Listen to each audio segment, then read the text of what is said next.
we're out here west of Stillwater on Oklahoma State University land, and there was a prescribed burn of thousands of acres earlier this spring. Right.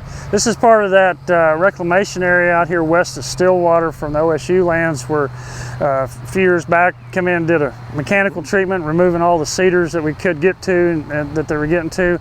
Then following that up with prescribed fire this year. This was the first year they started implementing fire with the contract burners that OSU had hired to do that. And I believe contracts about burning about 14,000 acres in a 3-year period, and they got over half of that done this year.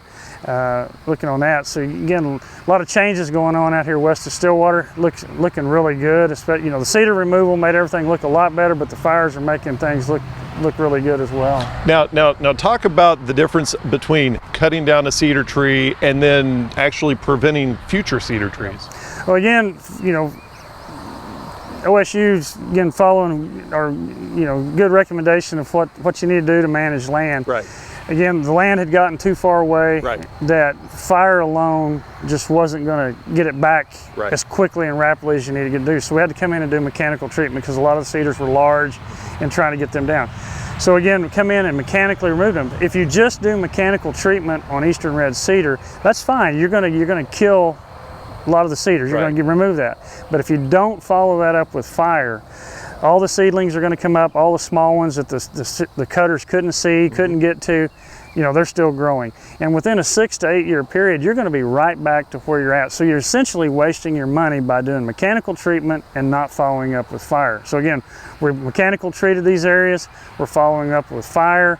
So we're going to be way ahead of the curve on the eastern red cedar coming back. And so again, fire's not a one-time deal. Right. So this is not going to be just a cut and burn one time.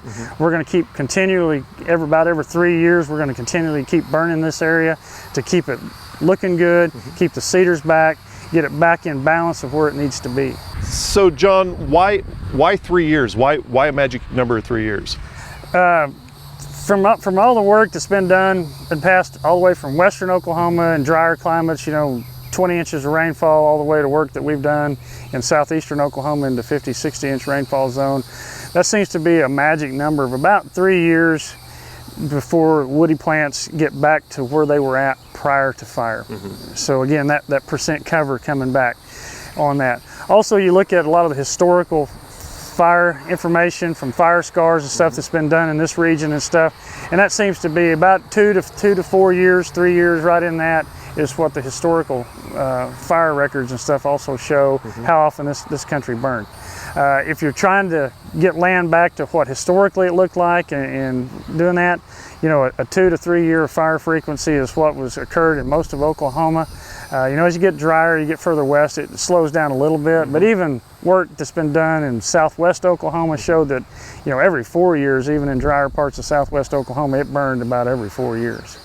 We're 3 months, 4 months out of this burn, and we already have vegetation under here. You bet, that's right. This area here was burned in late March time frame. And again, we've had tremendous rain. We've had some great rains. We haven't had near as much as southern Oklahoma has, but we've had adequate rainfall here in north central Oklahoma. Great response from the fire. We do see, as you look around, we're standing in some across timbers, post oak, blackjack community area here.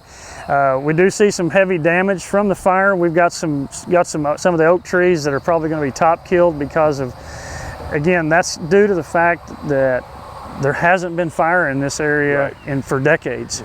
And so when you're going to reintroduce fire into an area that hasn't been burned for a long time, you get a large accumulation of fuel, especially in these forest type areas where you get a lot of accumulation of fuel from down debris from ice storms, wind storms, just old trees that have died back.